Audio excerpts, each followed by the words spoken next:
네, 이어서 허반석의 작전 리포트 시간으로 넘어가 보도록 하겠습니다. 자, 이 시간 저희가 종목 리포트들 하나씩 분석을 해드리고 있는데요. 자, 오늘 이 시간도 IR 분석이신 샘플러스 허반석 전문위원과 함께합니다. 위원님 안녕하세요. 네, 안녕하세요. 네, 반갑습니다.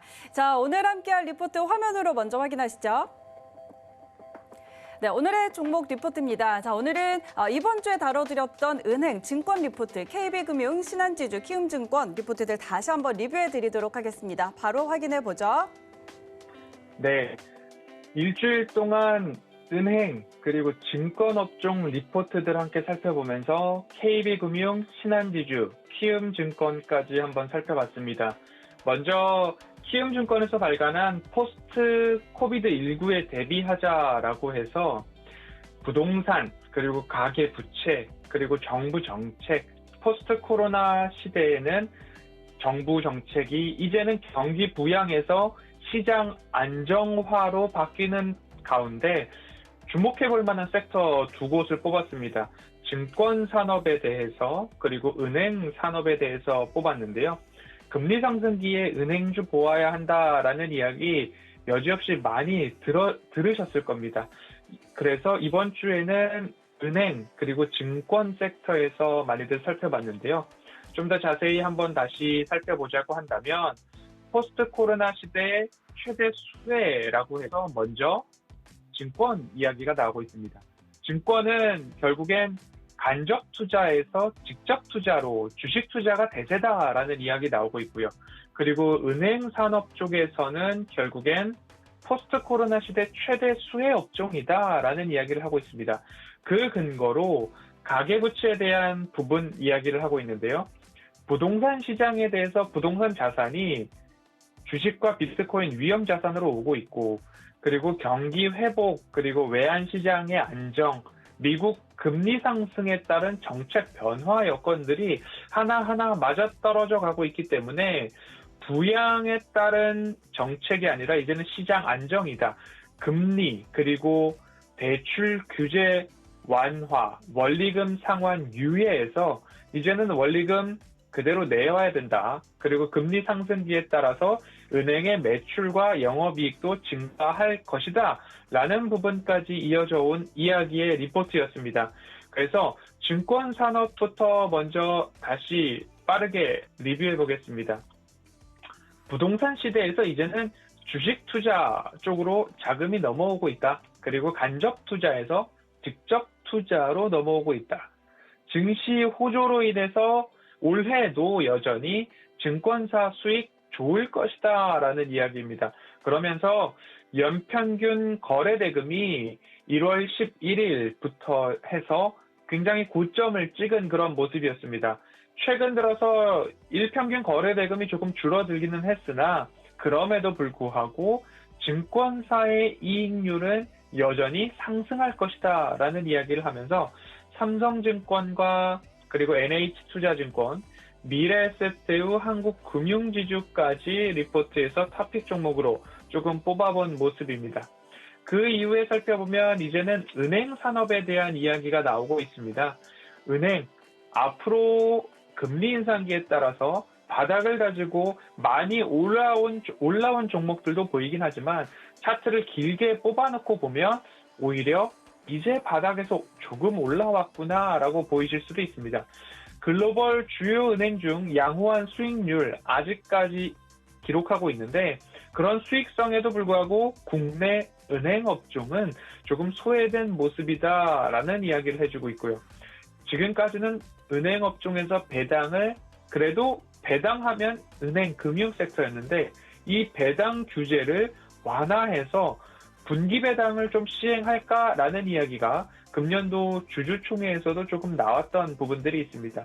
그리고 한 가지 더 강조해서 말씀을 드리고 있던 부분은 은행업 부문에서의 매출과 영업이익, 그리고 비은행업 부문에서의 매출과 영업이익을 좀 보셔야 되는데 조금 더 포트폴리오나 자회사가 잘 꾸려져 있는 부분들 보시면 좋겠다라고 말씀을 드렸고요.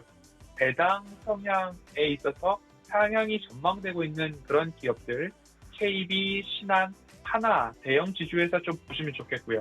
우량 증권사를 보유하고 있는 금융지주사도 마찬가지고요. 이러한 부분들 들어서 배당 성향이 높아지거나 안전적 이익이 성장되는 그러한 업종으로 은행, 금융지주사 보셔도 좋겠다라고 월요일 말씀을 드렸고요. 그리고 그 다음부터는 화요일 키움증권 리포트 말씀을 드렸습니다.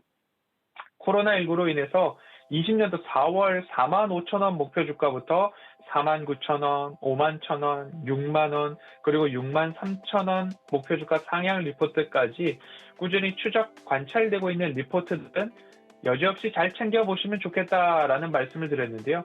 꾸준히 트래킹되고 있는 리포트들을 꾸준히 보신다라고 한다면 이 애널리스트가, 이 연구원이 어떤 부분에 있어서 자료를 업데이트를 하고 있고 왜 목표 주가가 상향 조정됐는지 그 근거를 찾아보기에 쉬울 겁니다. 꾸준한 리포트들을 한 달, 두 달 간격으로 보신다면 지난번에는 이런 근거였는데 이번에는 이런 근거를 더 추가했구나 라고만 보시면 되니까요. 그런 부분들 잘 살펴보셔도 좋겠다라고 팁으로 말씀을 드리고 싶고요. 실적도 업종 대표주 정도고요. 그리고 시총 은행업 중에서 가장 최상위 종목이기 때문에 조금 프리미엄이 있다라는 이야기였습니다. 목표 주가 5.8% 상향했고요. 목표 주가 상향은 이익 추정치도 올라갔기 때문에 목표 주가도 올렸다라는 이야기를 하고 있습니다.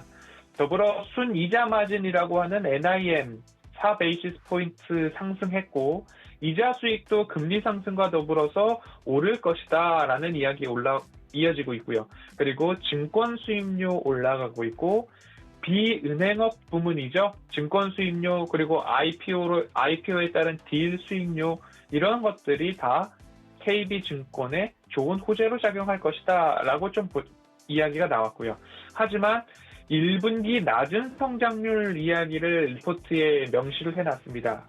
그 이유는 결국엔 바닥에서 올라가는데 현 구간에서는 단기 되돌림, 고점이 아닐까. 그렇기 때문에 1분기 실적이 그렇게 만족스럽지 않더라도 올 한 해를 봤을 때는 탄탄대로다. 그래서 장기적 관점에서 보면 어떨까라는 이야기, 외인 수급들도 굉장히 양호하다라는 부분 좀 보면 추세 저점의 재진입 기회를 좀 기다리시고 추가 상승이 기대되는 부분들 분명히 1년 길게 봤을 때 있으니 보유자분들께서는 조금 장기적인 마음, 여유로운 마음으로 보아도 좋겠다라는 이야기 화요일 날 전해드렸습니다.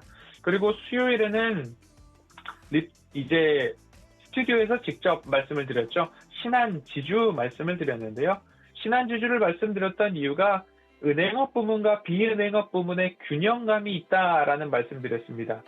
예를 들어서 은행지주사, 금융지주사들이 은행업 부문에 있어서의 단기 순이익이나 이익 비중이 80%가 넘어가는 은행들이 대부분입니다.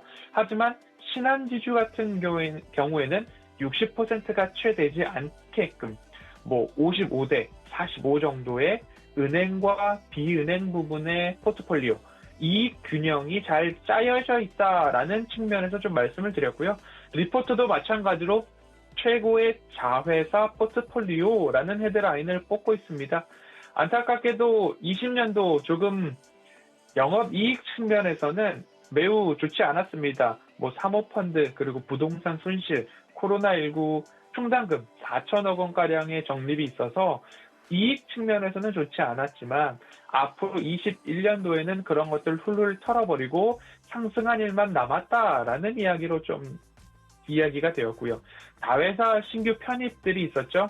오렌지라이프는 신한금융에서, 프루덴셜 생명은 KB금융에서, 그리고 아주캐피탈은 우리금융에서 인수를 했다라는 부분도 전달을 드렸고요. 순이자 마진이 하락했지만 앞으로는 21년도는 은행 쪽 이익과 그리고 비은행 부문의 이익 모두 다 상승할 거고 20년도에 특히 사모펀드 이슈로 증권업 부문에서 이익이 30% 감소했던 영향 이제 다시 탈피해서 올라갈 거다라는 부분으로 해서 목표 주가는 4만 6천 원 제시했던 부분입니다.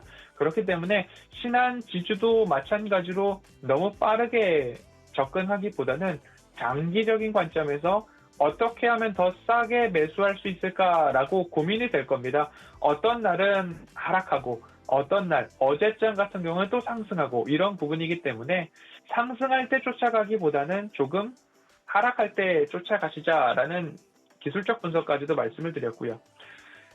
신한지주의 이익, 당기순이익 기여도입니다. 31%, 34%, 41%까지 올라간 비은행 부문의 기여도 보실 수 있고요. 비은행 계열사별로 보면 증권, 카드, 보험, 캐피탈이 있는데요. 특히 캐피탈과 보험 쪽에서의 상승이 더 뚜렷하게 보여주고 있는 모습입니다. 그리고 당기순이익 비중 말씀을 드렸죠. 2018년도에는 은행 부문의 당기순이익이 68%가량이었는데 20년도에는 60% 아래 58%까지 내려온 모습입니다. 이런 모습들 봤을 때에 포트폴리오가 균형감 있게 짜여져 있다라는 부분 살펴봤고요. 그리고 나서 이제 키움증권 말씀을 드렸습니다. 키움증권 목요일 어제죠. 1분기 양호한 실적 전망이 된다라고 말씀을 드렸는데 포스트 코로나를 어떻게 준비할 것인가에 대해 말씀을 드릴 때에 1분기에는 당장 플러스가 나오지 않아도 턴어라운드가 나오지 않아도 그래도 기대감, 기대 심리로 주가 추이의 우상향 유지가 될 수 있습니다. 하지만 상반기에는 늦어도 상반기에는 숫자상 턴어라운드가 나오는 기업들 위주로 보시는 게 좋겠다라고 말씀을 드려왔고요. 왜냐하면 주가의 우상향 추세가 기대감만으로 유지되기에는 1년이라는 시간이 꽤 긴 시간이 될 수 있습니다. 라고 말씀을 드렸습니다. 코로나 팬데믹 지난해 19년 3월부터 올라온 그런 추세상 이제는 뭔가 수익으로 숫자로 결실을 이야기해 줘야 하는데 너무 먼 미래에 있는 가치를 지금으로 당겨왔을 때에 그 기대감 다른 업종 섹터에서는 상반기면 빠르면 1분기면 이익이 난다라는 리포트들 그리고 실적 전망치들 나오고 있는데 2분기가 돼서도 잠정 매출, 잠정 영업이익 공시를 봤는데 아직도 마이너스다 라고 했을 때는 조금 문제가 생길 수도 있기 때문에 빠르면 1분기, 늦어도 상반기에는 턴어라운드 되는 기업들부터 지금부터 차근차근 보시는 게 좋겠다. 너무 늦은 기업들은 이후에 보셔도 늦지 않습니다. 라는 말씀 한 번 더 드리고요. 키움증권 같은 경우에는 1분기부터도 그리고 지금까지 이어왔던 추세를 지속적으로 이어져 가는 그런 모습입니다. 코스피가 강세였습니다. 그리고 거래 대금도 여전히 많았습니다. 그래서 거래 대금의 지속 상승은 키움증권의 수익 상승으로 직결될 수 있다라고 말씀을 드렸는데 리테일 중심의 증권업 호황 중에 키움증권이 점유율 30%가량 갖고 있기 때문에 그리고 계좌 개설에 대한 부분 말씀을 드렸을 거예요. 계좌 개설이 이미 지난해 50%를 넘어선 모습입니다. 그래서 코스피가 3,000포인트를 넘어갔고 증권시장에도 역대급 자금이 몰렸고 1분기 증권사들의 실적 모두 다 파란불입니다. 맑음입니다. 라고 얘기를 나올 때 그 중에서도 키움증권을 눈여겨보시는 게 좋을 겁니다. 라고 말씀을 드렸고요. 1분기부터 보면 1분기부터 지배순이익이 2,410억 원 전망을 하고 있다라는 이야기 나오고 있고요. 그리고 사상 최대 분기 실적을 했던 20년도 3분기입니다. 2,634억 원이었는데 올해 21년도 1분기 2,400억 원을 돌파한다. 사상 최대 분기 실적에 근접한다라는 이야기에 따라서 1분기부터 보시기에는 키움증권이 좋지 않나. 왜냐하면 지금까지 보아왔던 리포트들 살펴보면 1분기에는 저조하나 YOY 연간으로 봤을 때에는 우상향 추세 유지할 겁니다. 라는 리포트들이 하이트 진로도 그랬고요. 신한지주, KB금융 다 마찬가지였습니다. 그런 반면에 키움증권 같은 경우에는 1분기부터 좋아질 거다라는 이야기가 나오고 있으니까요. 한번 살펴보셨으면 좋겠고요. 금투협 기준으로 주식 거래 활동 계좌 4천만 개 돌파를 했다라고 이번 달 19일 기준으로 이야기가 나왔고요. 앞서 말씀드렸듯이 키움증권 20년도 총 계좌 개설이 330만 개 이상이었습니다. 하지만 올해 3월 15일 기준으로 이미 174만 개의 신규 계좌 개설 이루어졌거든요.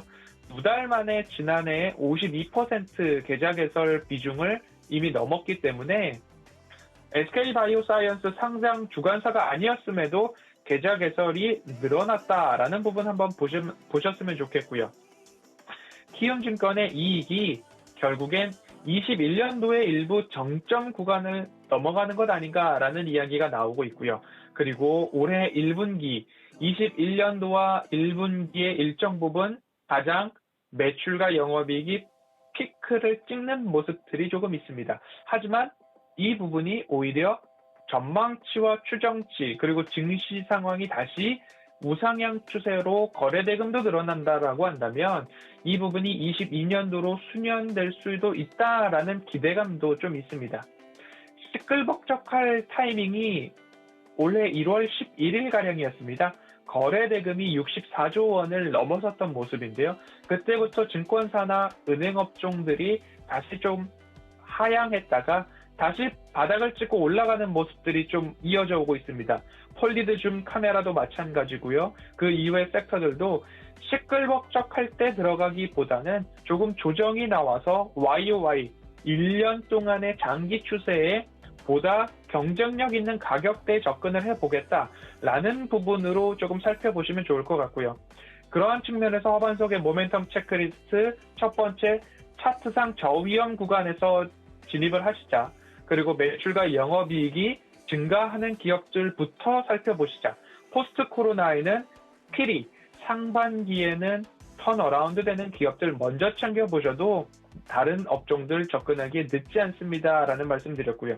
미래를 이끌 모멘텀이 굳이 무엇인가를 꼽아보면 어떤 기업들, 미래 성장 동력이 이러한 것이 있구나라는 부분에 있어서 그 모멘텀을 가지고 1년, 2년 장기 투자가 가능한 기업이구나라고 살펴보실 수 있을 것 같습니다.